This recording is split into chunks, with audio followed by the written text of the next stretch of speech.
ദൈവത്തിൻ്റെ അതിപരിശുദ്ധ നാമം വാഴ്ത്തപ്പെടുമാറാകട്ടെ.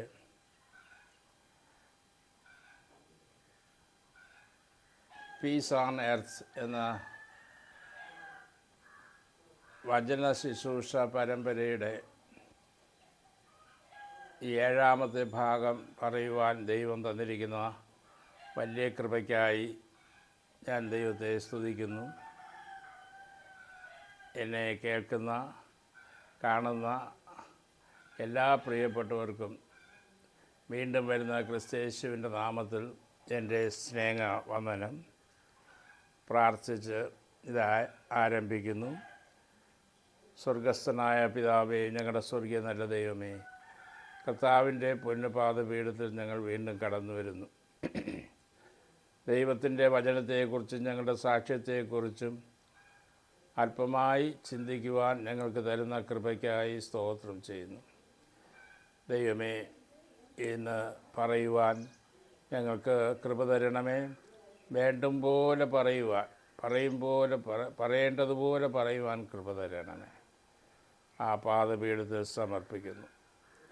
ക്രിസ്തയേശുവിൻ്റെ നാമത്തിൽ തന്നെ പിതാവേ, ആമേൻ. എൻ്റെ ചെറിയ ഒരു അനുഭവ സാക്ഷ്യം കൂടെ പറഞ്ഞുകൊണ്ട് ഈ ഭാഗം ആരംഭിക്കുന്നു. തിരുവനന്തപുരം ജില്ലയിൽ കുറ്റാമം എന്ന് പറയുന്ന സ്ഥലത്താണ് ഞാൻ ജനിച്ചത്. എൻ്റെ പിതാവ് പാലയൻ, മാതാവ് ജോയ്സ് എന്നാണ്. എനിക്ക് 3 സഹോദരങ്ങൾ കൂടെ ഉണ്ട്. എൻ്റെ നേരെ അനുജൻ ഒരു ഗായകനും രചയിതാവുമാണ്. ഏകദേശം 250-ലധികം ഗാനങ്ങൾ പാടി ദൈവത്തെ സ്തുതിക്കുകയും കാസറ്റുകളിൽ ഇട്ട് അത് ലോകത്തിലെ ആളുകൾക്ക് കേൾപ്പിക്കുകയും ചെയ്തുകൊണ്ടിരുന്ന നാം സാധാരണ പാടുന്ന കൊടും ശോധനകളിൽ ഏറെ വലഞ്ഞിടുമ്പോൾ തുടങ്ങിയ ഒരു കാസറ്റ് ദൈവത്താൽ അത് ഇറക്കുവാനിടയായിത്തീർന്നു. അദ്ദേഹത്തിൻ്റെ സാക്ഷ്യം നിങ്ങൾക്ക് പിന്നെ കേൾക്കുവാൻ ദൈവം അനുവദിച്ചാൽ സാധിക്കും.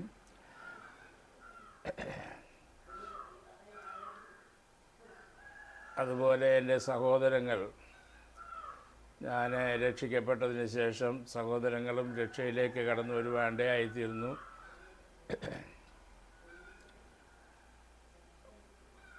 ഒരു സഹോദരിയുടെ 4 മക്കളും ശുശ്രൂഷയിലായിരിക്കുന്നു. എൻ്റെ ഒരു മകൻ സുവിശേഷ പ്രവർത്തനത്തിലായിരിക്കുന്നു. അവരെ ഓർത്തും ഞാൻ ദൈവത്തെ സ്തുതിക്കുന്നു. ഞാൻ വളരെ ചെറുപ്പത്തിൽ തന്നെ കർത്താവിനെ അറിയുവാനിടയായിത്തീർന്നു. 12 വയസ്സൊക്കെ ആയപ്പോൾ തന്നെ വേദപുസ്തകം വായിച്ച് ഗ്രഹിക്കുവാനിടയായി. ഞാൻ SSLC ജയിക്കുന്നതിന് മുമ്പ് ബൈബിൾ വായിച്ച് ഒരു പ്രാവശ്യം തീർത്തു. പിന്നെ 10-15 പ്രാവശ്യം ബൈബിൾ വായിക്കുകയും പുതിയ നിയമം 25-ലധികം പ്രാവശ്യം വായിച്ച് ഗ്രഹിക്കുകയും അതിൻ്റെ നോട്ടുകളെടുത്ത് നിഘണ്ടുക്കൾ കൂടാതെ തന്നെ അത് പഠിച്ച് മനസ്സിലാക്കുവാൻ ദൈവം അവസരം തന്നു. എൻ്റെ മറ്റ് 2 സഹോദരങ്ങൾ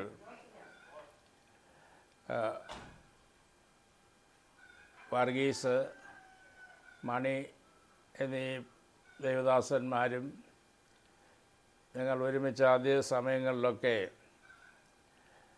കർത്താവിൻ്റെ പ്രവർത്തനം ഞങ്ങളാലാവുന്നുള്ളത് ചെയ്തത് സുവിശേഷത്തിൽ നിന്ന് ഏതൊരു സാമ്പത്തിക പ്രതിഫലവും കൂടാതെ തന്നെ 3 പേരും തൊഴിലുകൾ ചെയ്ത് കർത്താവിൻ്റെ നാമത്തെ വാഴ്ത്തുവാനിടയായിത്തീർന്നു.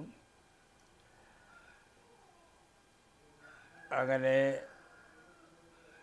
ഇരിക്കുമ്പോഴാണ് ചില സംഘടനകളുമായിട്ട് ബന്ധപ്പെട്ട് ദൈവത്തെ സ്തുതിക്കുവാൻ ഇടയായിത്തീരുന്നത്. ഈ സംഘടനയിൽ ആദ്യമേ ഞാൻ പറയട്ടെ, സംഘടനകളിലൊന്നും വലിയ വിശ്വാസമോ താല്പര്യമോ ഇല്ലാത്ത ഞാനിപ്പോഴും അങ്ങനെ തന്നെ, എങ്കിലും അസംബ്ലീസ് ഓഫ് ഗോഡിൻ്റെ ബന്ധത്തിൽ ഇന്നായിരിക്കുന്നു, അവിടെ വിശ്വസ്തയോടെ ആയിരിക്കുന്നു. ഒരു ചർച്ച് കൃപയാൽ ആരംഭിക്കുകയും 28 വർഷം അവിടെ പ്രവർത്തിക്കുകയും ചെയ്തു. ആ സഹോദരങ്ങളോടൊപ്പം നല്ല മനസ്സാക്ഷി വച്ച് പുലർത്തുവാൻ ഇതുവരെയും ദൈവം കൃപ തന്നു.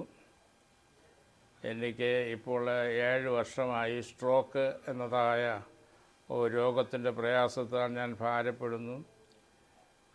എൻ്റെ ശരീരം മുഴുവനും തളർന്നു പോയതാണ്. എന്നാൽ ഇപ്പോൾ ദൈവം വിടുതൽ അല്പാൽപ്പം തന്നതുകൊണ്ട് കർത്താവിനെ പഠിപ്പിച്ച വചനങ്ങൾ ഇന്ന് കിട്ടുന്ന ഈ നല്ല മാധ്യമങ്ങളിലൂടെ പറയുവാനുള്ളതായ അവസരവും ദൈവം ദാനമായി തന്നിരിക്കുന്നു. പണ്ട് ഒരു സുവിശേഷ യോഗത്തിന് 4 ഹാണ് വെച്ച് കെട്ടി, കോളാമ്പി കെട്ടി പ്രസംഗിച്ച കാലഘട്ടത്തെ ഓർക്കുന്നു. ഇന്ന് ആ സ്ഥിതിയെല്ലാം മാറി. ദൈവത്തിൻ്റെ പരിശുദ്ധാത്മാവ് കൃപ ചെയ്യട്ടെ. എൻ്റെ സഹോദരങ്ങളുടെ സാക്ഷ്യങ്ങളും ചിലപ്പോൾ നിങ്ങൾക്ക് കേൾക്കുവാൻ ദൈവം കൃപ തരുമാറാകട്ടെ. സഹോദരൻ വർഗീസ് ഇന്ന് പ്രായമായി ആ നിലകളിലുള്ളതായ ബുദ്ധിമുട്ടുകളും തനിക്കുണ്ട്. താൻ സ്വർഗീയ ദർശനം കാണുകയും കർത്താവിൻ്റെ നാമത്തെ പുകഴ്ത്തുകയും സ്വന്തമായി അധ്വാനിച്ച് വളരെ കാലം കർത്താവിൻ്റെ വേലയിൽ വർദ്ധിച്ചു വരികയും ചെയ്തതായ ഒരു സഹോദരനാണ്. ഞാനിപ്പോൾ ആ ഭാഗത്തെ അങ്ങനെ നിർത്തുന്നു. ഇതിനിടയിൽ എനിക്ക് ദൈവം 3 പുസ്തകങ്ങൾ എഴുതുവാനായിട്ട് അവസരം തന്നു. യേശു വീണ്ടും വരുമോ എന്നുള്ളതായ ഈ പുസ്തകം ധാരാളം പേർക്ക് പ്രയോജനപ്രദമായി തീർന്നിട്ടുണ്ട്. യേശുവിൻ്റെ 2ാമത്തെ വരവും ഇസ്രായേലിൻ്റെ രാജ്യ സ്ഥാപനത്തെക്കുറിച്ച് വളരെ ബ്രീഫായിട്ടാണ്, ചുരുക്കമായിട്ടാണ് രേഖപ്പെടുത്തിയ ഒരു പുസ്തകമാണിത്. അതുപോലെ തന്നെ ഉയർത്തെഴുന്നേറ്റ ക്രിസ്തു എന്ന യേശു എന്ന പുസ്തകം എഴുതുവാനായിട്ട് ദൈവം കൃപ തന്നു. ചെറിയ പുസ്തകങ്ങളാണ്.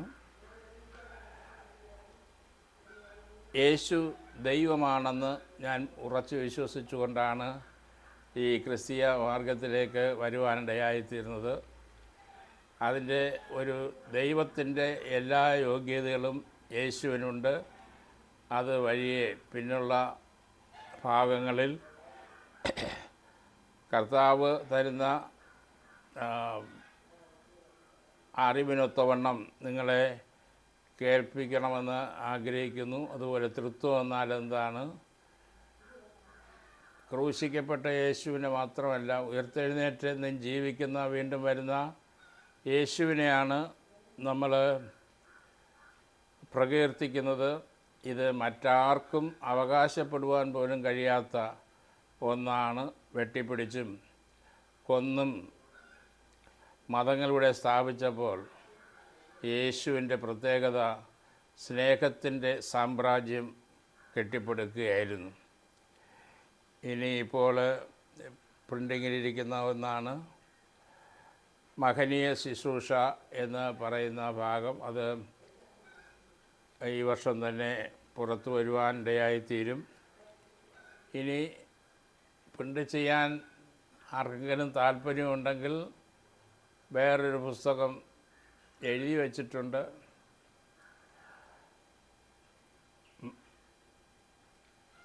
മൂന്ന് മണിക്കൂറുകൾ അനുഗ്രഹത്തിൻ്റെ അല്ലെങ്കിൽ വിടുതലിൻ്റെ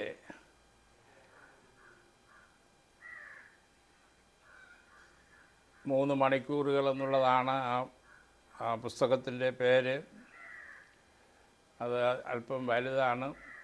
ആർക്കെങ്കിലും പ്രിൻ്റ് ചെയ്യാൻ താല്പര്യമുണ്ടെങ്കിൽ മാറ്റർ ഫ്രീ ആയിട്ട് തന്നെ കൊടുക്കുവാനായിട്ട് താല്പര്യമുണ്ട്. നിങ്ങൾക്ക് ആർക്കെങ്കിലും അത് പ്രിൻ്റ് ചെയ്യണം എന്നും തോന്നിയാൽ തരുന്നതാണ്, മാറ്റർ തരുന്നതാണ്. ഇനിയും ഒരു കാര്യം,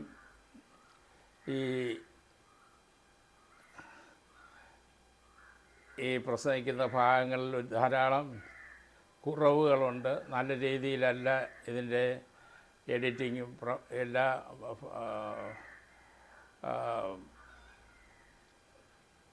ഈ എപ്പിസോഡുകൾ എടുക്കുന്നത് ക്വാളിറ്റി ഒന്നുമില്ല. അപ്പോൾ അതിനുവേണ്ടി പ്രാർത്ഥിച്ചുകൊണ്ടിരിക്കുന്നു. ഇതിപ്പോൾ ആരംഭമാണ്. ദൈവം അതിൻ്റെ മെഷീനറികൾ അല്ലെങ്കിൽ അതിൻ്റെ എക്യുപ്മെൻസുകൾ തരും എന്ന് ഞാൻ വിശ്വസിച്ചുകൊണ്ട് ആയിരിക്കുന്നു. ദൈവം നമ്മെ സഹായിക്കുമാറാകട്ടെ. യേശു അല്ലാതെ ഒരു രക്ഷകനോ ഒരു ദൈവമോ ഈ ഭൂമിയിൽ ഇല്ല എന്നുള്ളതാണ് ഞാൻ ഈ ക്രിസ്തുവിൻ്റെ അടുക്കലേക്ക് വരുവാനുള്ളതായ കാരണം. അതുകൊണ്ട് എനിക്കത് പഠിക്കുവാനുള്ള ആഗ്രഹമുണ്ടായി. ധാരാളം പഠിക്കുവാനും ചർച്ച ചെയ്യുവാനും ഒക്കെ അവസരങ്ങളുണ്ടായി.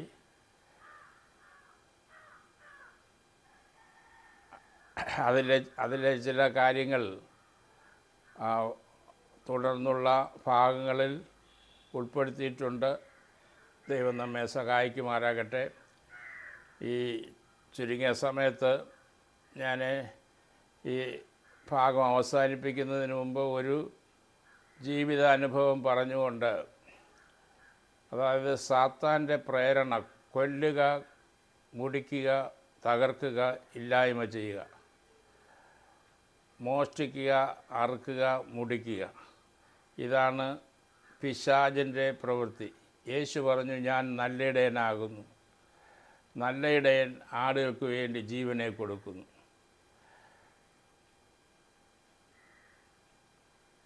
ഞാൻ തുടർന്ന് അത് വിശദീകരിക്കുന്നതാണ്, ശ്രമിക്കുന്നതാണ്. ഞാൻ ശുശ്രൂഷയുടെ ഭാഗത്ത് ഒരു ദിവസം ഇങ്ങനെ റോഡിലൂടെ യാത്ര ചെയ്യുമ്പോൾ ഒരു സഹോദരനെ കണ്ടുമുട്ടുവാനിടയായിത്തീർന്നു. അവൻ ഒരു പ്രത്യേക രീതിയിൽ നടക്കുന്ന അവസ്ഥ കണ്ട് ഞാനവനെ വിളിച്ച് ചോദിച്ചു, എന്തുകൊണ്ട് നീ ഇങ്ങനെ ഒരു പ്രാകൃതനായി പോകുന്നു എന്നുള്ളതിനെക്കുറിച്ച്. അവൻ മദ്യപിച്ചിരുന്നു. അതുകൊണ്ട് കുറേ നേരമൊന്നും പറഞ്ഞില്ല. എങ്കിലും പിന്നെ അവൻ്റെ ജീവിതകാര്യം പറയുവാനിടയായിത്തീർന്നു. അവൻ ഈ കല്ലറകളിൽ കിടക്കുന്നതാണ് താല്പര്യം. അവന് 3 സഹോദരിമാരും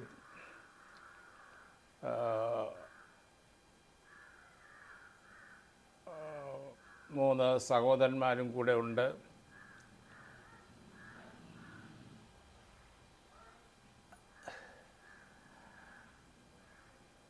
ഇപ്പോൾ അവൻ ഒരു ദൗത്യത്തിന് വേണ്ടി പോവുകയാണ്. ഒരു തന്നെ കൊല്ലണം, ഒരു കഠാരയും കൊണ്ട് പോവുകയായിരുന്നു.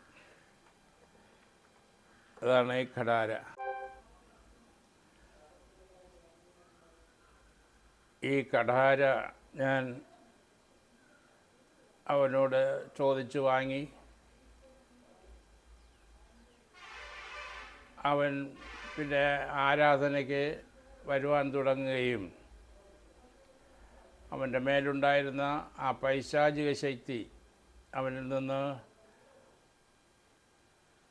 ഘട്ടം ഘട്ടമായി മാറിപ്പോവുകയും ചെയ്തു. ഇന്ന് അവൻ വിവാഹിതനാണ്. ഭാര്യയും 2 ആൺമക്കളുമുണ്ട്. അവർ രണ്ടുപേരും വിവാഹിതരായി. അവർക്കും മക്കൾ ജനിച്ചു. അവർ വിദ്യാഭ്യാസം ഉള്ള നല്ല മിടുക്കന്മാരായി തീർന്നു. കേഡൽ എന്ന് പറയുന്ന ഒരു സഹോദരനെ നമുക്കെല്ലാവർക്കും അറിയാം. അവനിപ്പോൾ സെൻട്രൽ ജയിലിലാണ്. അപ്പനെയും അമ്മയും കൊല ചെയ്യുവാൻ പിശാച് പ്രേരിപ്പിക്കുകയും ചെയ്തു. ഇന്ന് കാണുന്ന മിക്കവാറും എല്ലാ ദുർപ്രവർത്തികൾക്കും കാരണക്കാരൻ പിശാച് തന്നെയാണ്.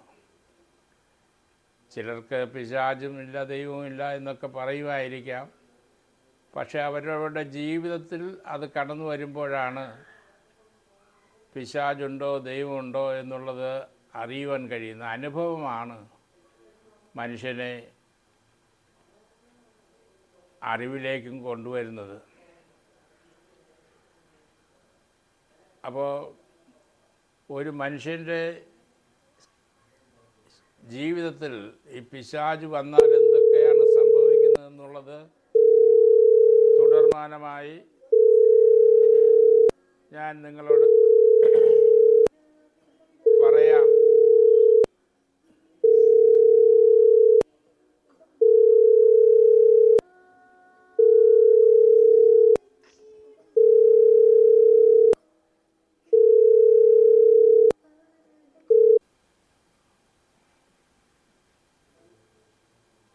തുടർമാനമായി ഞാനത് നിങ്ങളോട് പറയുവാനായിട്ട് ശ്രമിക്കാം. മോഷ്ടിപ്പാനും അറുപ്പാനും മുടിപ്പാനുമല്ലാതെ സാത്താൻ വരുന്നില്ല. നിങ്ങൾക്ക് ജീവനുണ്ടാകുവാനും സമൃദ്ധിയായിട്ടുണ്ടാകുവാനും അത്രയും ഞാൻ വന്നതെന്ന് യേശു പറഞ്ഞു. പ്രിയപ്പെട്ടവരെ, ഇന്ന് നിരീശ്വരവാദികളുണ്ട്, ഈശ്വരവാദികളുമുണ്ട്. പിന്നെ ഏതാണ് ശരിയായ ഈശ്വരൻ? ഒരു ഈശ്വരൻ്റെ ഗുണഗണങ്ങൾ എന്തൊക്കെയാണ്? ഇത് മനസ്സിലാക്കുവാനും ദൈവം നമുക്ക് തുടർന്നുള്ള സമയങ്ങളിൽ അവസരം തരും എന്ന് ഞാൻ വിശ്വസിക്കുന്നു. അതേ പ്രിയ ദൈവമക്കളെ, നാം പ്രാർത്ഥിച്ച് ഇവിടെ അവസാനിപ്പിക്കുന്നു. Praise the Lord. നമുക്ക് പ്രാർത്ഥിക്കാം. സർവ്വവല്ലഭനായ ദൈവമേ, ഞങ്ങളുടെ സ്വർഗീയ നല്ല പിതാവേ, അവിടുത്തെ പൊന്നുപാദപീഠത്തിൽ ഞങ്ങളെ തന്നെ താഴ്ത്തി സമർപ്പിക്കുന്നു.